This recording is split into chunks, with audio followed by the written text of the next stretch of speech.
Ngayon ang ating i-recap ay isang action thriller movie na pinamagatang Honest Thief. Ngunit bago ang lahat, please subscribe and click the notification bell upang ma-notify kayo sa aking mga paparating na uploads.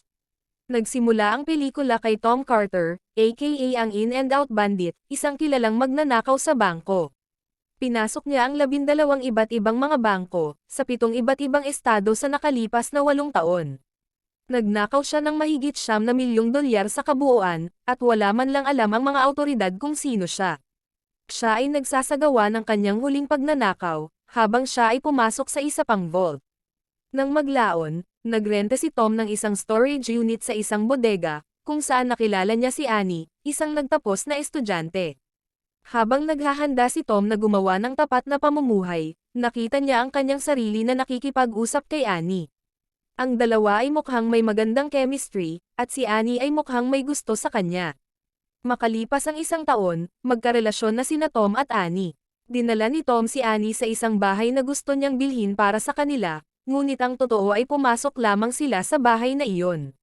Gusto ni Annie ang lugar, ngunit nag-alangan siyang tumira kasama ang sinuman, mula noong huli niyang hiwalayan. Tiniyak sa kanya ni Tom na hindi na niya iyon muling pagdadaanan, kung saan masaya itong tinanggap ni Annie. Nagguilty si Tom at gustong ibahagi ang kanyang nakaraan sa kanya, ngunit nagpa siya na itago ito sa kanyang sarili sa ngayon. Sa lungsod, nagtatrabaho si FBI Agent Myers kasama ang kanyang aso na si Tazzy. Sinabi niya sa kanyang superior na si Agent Baker, na dumaraan siya sa isang divorce, at pinahihintulutan siya ng kanyang asawa na panatilihin ang aso, habang pinapanatili ng kanyang asawa ang bahay. Makalipas ang ilang sandali, pagkatapos ng mahabang pag-uusap, tinawagan ni Tom ang opisina upang isuko ang kanyang sarili. Ipinakilala niya ang sarili bilang The In-N-Out Bandit, at inihayag na kinamumuhian niya ang palayaw na iyon. Dahil ang FBI ay nakakuha ng maraming pag-amin bilang sila ang bandit, hindi sila naniniwala sa kanya, at nagtanong kung bakit gusto niyang isuko ang kanyang sarili. Sinabi niya sa kanila na siya ay umiibig kay Annie, at gusto niya ng panibagong simula. Hindi kumbinsido sa kwento ni Tom, nagpa siya si Baker na magpadala ng 2 ahente na sina Nivens at Hall, upang kapanayumin si Tom. Nang dumating ang 2 ahente sa hotel room ni Tom, hiniling niya na gumawa ng nilagdaang kasunduan, na ang kanyang sentensya ay hindi hihigit sa 2 taon sa bilangguan, at ito ay dapat sa Boston.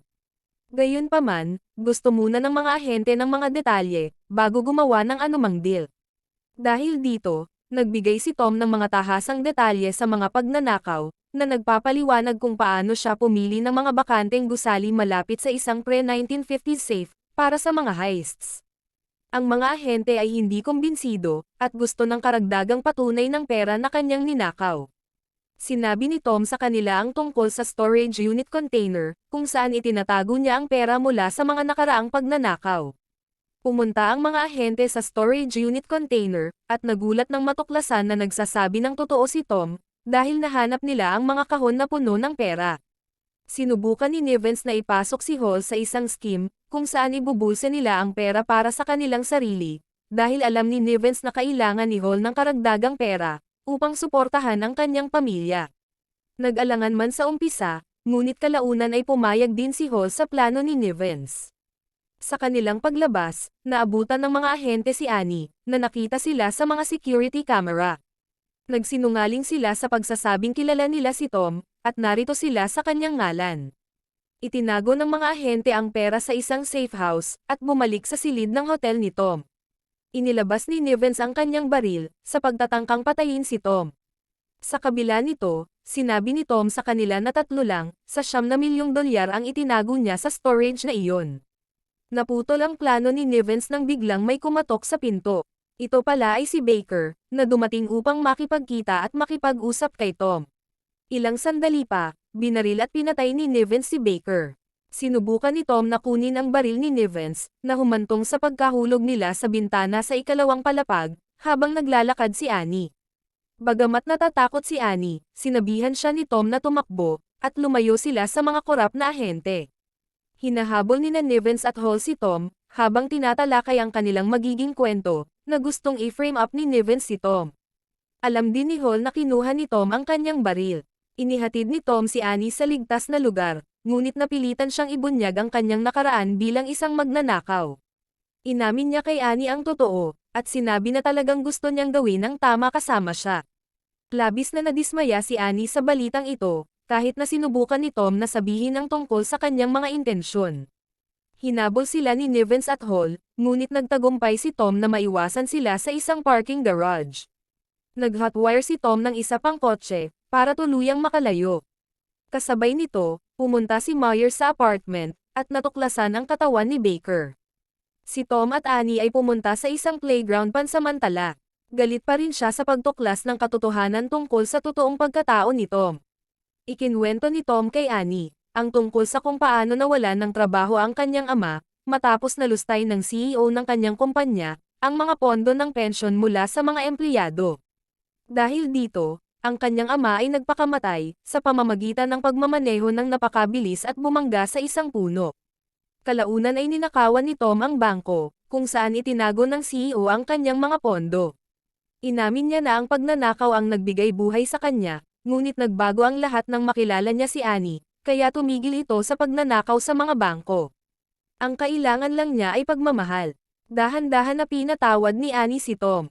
Inihatid ni Tom si Annie sa bus station upang makaalis sa lugar, habang nananatili siya, upang subukang ayusin ang gulo na sinimulan niya, dahil hindi titigil si Nivens sa anumang bagay, kahit pa ang pumatay ng kapwa-ahente. Sa umaga, siniyasat ni Myers ang nakaraan ni Tom kasama sina Hall at Nivens, matapos magsinungaling ng dalawang ahente kay Myers, tungkol sa kung sino ang pumatay kay Baker. Nalaman nila na ang tunay niyang apelyido ay Dulan, at siya ay dating isang Marine, kung saan niya natutunan ang tungkol sa mga pampasabog at demolisyon. Kasabay nito, inalam din ni Tom ang impormasyon tungkol kay Nivens. Tumawag si Annie kay Tom, na nagpas siyang manatili upang tulungan siya. Sinabi ni Annie ang tungkol sa footage ng security cam mula sa storage warehouse, na magpapakita ng pagnanakaw ng pera nina Nivens at Hall. Sinabihan siya ni Tom na umalis na kaagad, nang biglang pumasok si Nivens at humingi ng impormasyon, tungkol sa kung saan itinago ni Tom ang natitirang pera. Bagamat nakipag-away si Annie, sa huli ay napatumba siya ni Nivens. Sinubukan niyang barilin at patayin ito, ngunit pumagitna si Hall at lihim na kinuha ang security footage mula kay Annie. Masyadong late na dumating si Tom, at nadatnan niya si Annie na nakahandusay sa sahig. Dinala niya ito sa isang ospital, pagkatapos ay nakipag-ugnayan siya kina Nivens at Hall, habang si Myers ay nakikinig din mula sa sarili niyang telepono. Nakilala ng malapit na opisyal si Tom, at hinabol siya nito, kasama sina Nivens at Hall na itinuloy din ang paghahabol. Naiwasan ni Tom ang isang pulis at nagtago siya, hanggang sa makita niya si Nivens at binangga niya ang sasakyan nito ng kanyang van. Nagpalitan sila ng putok, hanggang sa tumakas si Tom, ngunit hindi nagtagal, nakita siya ni Myers at muli siyang hinabol nito. Saglit na naglaban ang dalawa, hanggang sa matalo niya si Myers, at sinubukang ipaliwanag ang sitwasyon. Tiniyak ni Tom na siya ay nasa kanyang panig, at na hindi niya pinatay si Baker. Pagkatapos niyang sabihin kay Myers ang tungkol kay Annie na nasa ospital, umupo ang ahente sa kanyang silid ng gabing iyon. Dumating si Nivens upang tapusin ang trabaho, ngunit umalis siya pagkatapos makita na nandoon si Myers. Mamaya sa gabing iyon, si Hall ay nasa kama kasama ang kanyang asawa na si Beth, tinatalakay ang ilan sa kanyang mga isyu sa trabaho. Pagkatapos ay pumunta siya sa garahe nang marinig niya ang ingay, at doon ay tinambangan siya ni Tom. Inamin ni Hall na ang lahat ay plano ni Nivens, at siya ay napilitan lamang na sumama dito, na pinagsisisihan niya ngayon. Ibinigay niya kay Tom ang security footage na kinuha niya kay Annie. Binalaan din ni Hall si Tom na papatayin ni Nivens si Annie, kaya pumunta si Tom sa hospital, at nakitang nagising ito. Nagawa ni Tom na ilabas si Annie, at dalhin sa isang lugar na ligtas. Habang namimili si Tom, tinawagan niya si Myers at sinabi sa kanya na nasa panganib ang buhay ni Annie sa ospital. Dagdag pa niya, umabot na ito sa puntong haharapin niya ang sitwasyon, sa tanging paraan na alam niya kung paano. Bumalik siya kay Annie at nagsimulang gumawa ng bomba. Humanga si Annie, habang pinapanood niya itong nagtatrabaho sa unang pagkakataon. Nang maglaon, nagbihis si Annie at naghanda na samahan si Tom sa kanyang misyon, at nagsabing tumanggi siyang manatiling walang ginagawa, habang isinasapanganib ni Tom ang kanyang buhay. Huminto sina Annie at Tom sa harap ng bahay ni Nivens, habang tinatawagan siya. Nagtanim si Tom ng bomba sa kanyang bahay, at binalaan si Nivens na may sapat na oras pa ito na tumakbo palabas, bago niya pasabugin ang bahay. Alam ni Tom na dadalhin siya ni Nivens sa lugar, kung saan itinago nila ni Hall ang kanilang ninakaw. Pumunta si Annie sa storage unit, at hinintay sina Myers at Tazzy, kung saan ibinigay ni Annie sa kanya ang footage ng security cam. Nagpasya din si Tom na ibigay ang $6 na milyon na advance kay Myers. Samantala, natunton ni Tom ang safe house ni Nivens at Hall, na humantong sa isang shootout, kung saan binaril ni Nivens si Hall. Si Tom ay nasugatan, at si Nivens ay muling nakatakas at nagmaneho palayo, sakay ng kanyang kotse. Tinawagan siya ni Tom at sinabing naglagay siya ng isa pang bomba sa ilalim mismo ng upuan ng kanyang sasakyan, at ito ay sensitibo sa pressure, at sasabog sa kaunting paggalaw lamang. Walang choice si Nivens kundi huminto, at maghintay sa pagdating ng bomb squad, na kalaunan ay nalaman nila na ang bomba ay isang fake. Nahanap ni Myers ang $3 milyong sa kanyang sasakyan, at isang recording na lihim na ginawa ni Hall kay Nivens, na umamin sa lahat ng mga krimen. Sa labas ng FBI headquarters, si Annie ay nakipag-usap kay Myers, na humiling sa kanya na maging mabait kay Tom.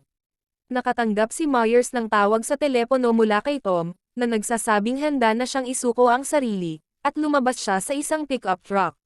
Sinabi ni Myers na si Annie ay marahil isang espesyal na babae, para isuko ni Tom ang kanyang kalayaan at ang halagang iyon ng pera, kung saan kinumpirma ni Tom na napaka-espesyal nga ni Annie. Sa huling eksena, makikitang masaya na magkayakap sina Tom at Annie. At dito nagtapos ang kwento. Hanggang sa muli, maraming salamat sa panonood.